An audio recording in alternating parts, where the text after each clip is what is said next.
सभी स्टूडेंट्स को मेरा नमस्कार और साथ ही आज सभी जो पेरेंट्स हैं, माता पिता हैं, उन सभी को भी मेरा बहुत बहुत नमस्कार। क्योंकि मैं जानता हूँ आज का ये वीडियो है पेरेंट्स लोग ज़्यादा ध्यान से देखेंगे, क्योंकि मैं ट्यूशन पढ़ाता हूँ। तो एक पेरेंट्स ने मुझसे एक सवाल पूछा था कुछ दिन पहले। तो उनके फ़ोन में नोटिफिकेशंस में कुछ ऐसी चीज़ें आ रही थी, सेक्सुअल चीज़ें, जो जिसमें कुछ फोटोज़ वगैरह आ रही थी। तो वो चाह रहे थे कि उनका बच्चा भी मोबाइल इस्तेमाल करता है तो उस बच्चे की पहुंच से वो फोटोज़ हट जाएं। तो मैंने उनको कुछ समझाया और बताया कि देखो ये वाला एप्लीकेशन है, इसके नोटिफिकेशंस आप बंद कर दीजिए, फिर वो सामने में वहाँ पे आना बंद हो जाएंगे। तो इस तरह से उन्होंने वो चीज़ कर दिया और इस तरह से उनकी प्रॉब्लम सॉल्व हो गई। तो मेरे मन में एक सवाल उठा कि अगर एक पेरेंट्स की ये दिक्कत आ रही है तो बहुत सारे और पेरेंट्स होंगे जो अपने बच्चों के बारे में भी ऐसा ही सोच रहे होंगे कि उन तक अभी उनकी सही उम्र नहीं है, तो इस तरह की जो सेक्सुअल चीज़ें हैं, इस तरह के फोटोज़ हैं, तो इस तरह की चीज़ें उन तक ना पहुँचे, ऐसा बहुत सारे पेरेंट्स भी सोच रहे होंगे।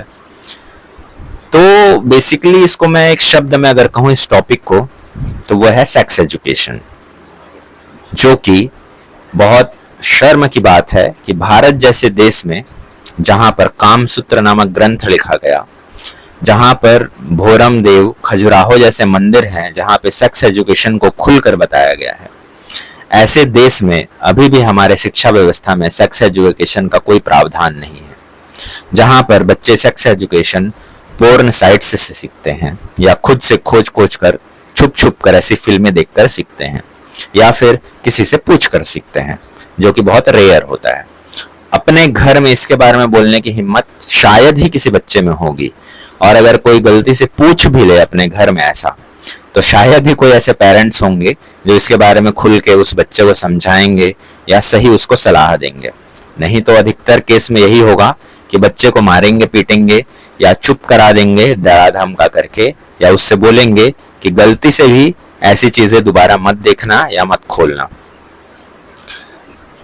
देखो, सेक्स बहुत जरूरी चीज है जीवन का, क्योंकि इससे जीवन आगे बढ़ता है, संतान पैदा होती है।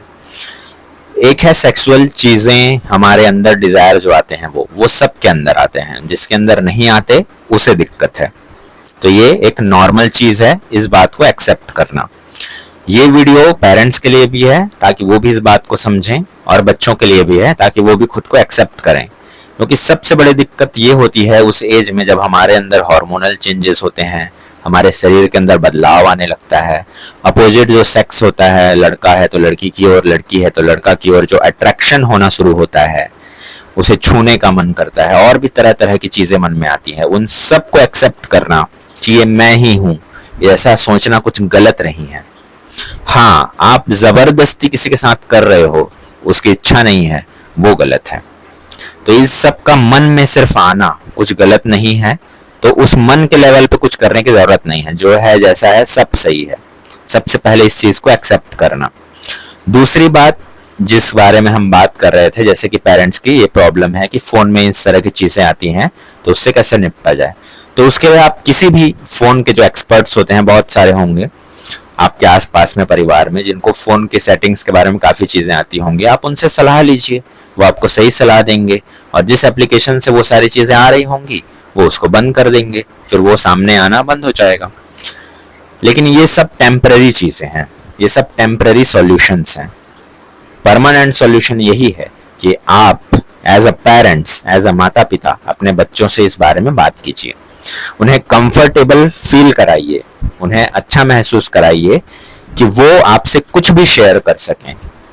नहीं तो होगा ये कि वो अपने दोस्तों से बात करेंगे इस बारे में, और दोस्त क्या बताएंगे, जो खुद जानेंगे, और वो कितना ही जानेंगे, उनकी उम्र ही क्या है इस बारे में, वो तो हंसी मजाक में करेंगे, तो वो ज्यादा जानकारी नहीं दे पाएंगे, और वो अधिकतर गलत जानकारियां ही होंगी, और उसमें फिर आपका बच्चा गलत फंसेगा। तो बेहतर है कि कहीं और से वो जानकारी ले, उससे अच्छा घर में ही ऐसा माहौल बनाएं, उससे बात करें इस बारे में, अगर वो उससे बारे में बात करना चाहता है तो। और एक बात यह है कि बच्चों को समझना होगा, जो मैं समझाना चाहता हूं उन्हें, वो बात यह है कि देखो ये सब चीजें सब नॉर्मल हैं। जीवन के जैसे भूख लगती है तो हम खाना खाते हैं, भूख कुछ देर के लिए शांत हो जाती है, फिर रात को भूख लगती है, फिर हम खाना खाते हैं, फिर सुबह हम फिर रोज सो जाते हैं, फिर सुबह नाश्ता करते हैं, फिर भूख लगती है तो खाते हैं ना, फिर दोपहर को खाना खाते हैं। तो इस तरह से ये जो सेक्स है ना, इसकी भी भूख है, लगेगा, कुछ टाइम खाओगे फिर मिट जाएगा। यानी कि आप तो अभी कर नहीं पाओगे, मोबाइल में मान लो इस तरह की वीडियो देखते होगे या कहीं ऐसी बातें करते होगे, तो कुछ टाइम तक तो अच्छा लगेगा, करोगे वो सब चीज देखोगे, फिर उसके बाद में फिर बुरा लगेगा, मतलब फिर भूख जाग जाएगी, तो फिर खाओगे फिर।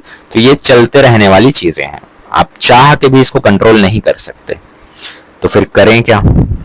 करना ये है कि आपको लिमिट में करना है। मैं ये नहीं बोल रहा हूँ कि सब चीज छोड़ दो, क्योंकि छोड़ पाओगे नहीं, मैं खुद नहीं छोड़ पाया, दुनिया का कोई आदमी नहीं छोड़ पाया।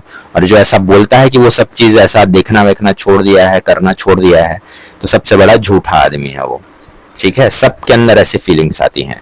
हाँ, एक बात ये जरूर हो सकता है कि वो जब इस तरह की फीलिंग्स आती हैं, या वो एक फीलिंग्स क्या है, एक एनर्जी है, तो उसको वो एक अलग डायरेक्शन दे देता होगा। अलग डायरेक्शन बोलने का मतलब अपने काम करने में भिड़ जाता होगा वो, जब ऐसी फीलिंग्स आती है तो अपने मन को डाइवर्ट कर दे रहा है वो।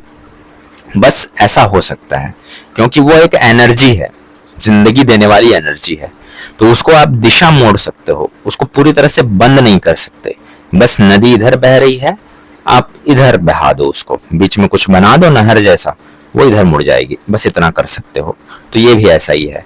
तो इस एनर्जी का सही उपयोग आपके ऊपर है कि कितना करना है, नहीं तो ये भूख कभी खत्म नहीं होती है। तो जाते जाते बस इतना ही बोलना चाहूंगा कि इसको सिर्फ एक नॉर्मल अपना जो जिंदगी का हिस्सा है उस तरह देखो और अच्छे से जियो।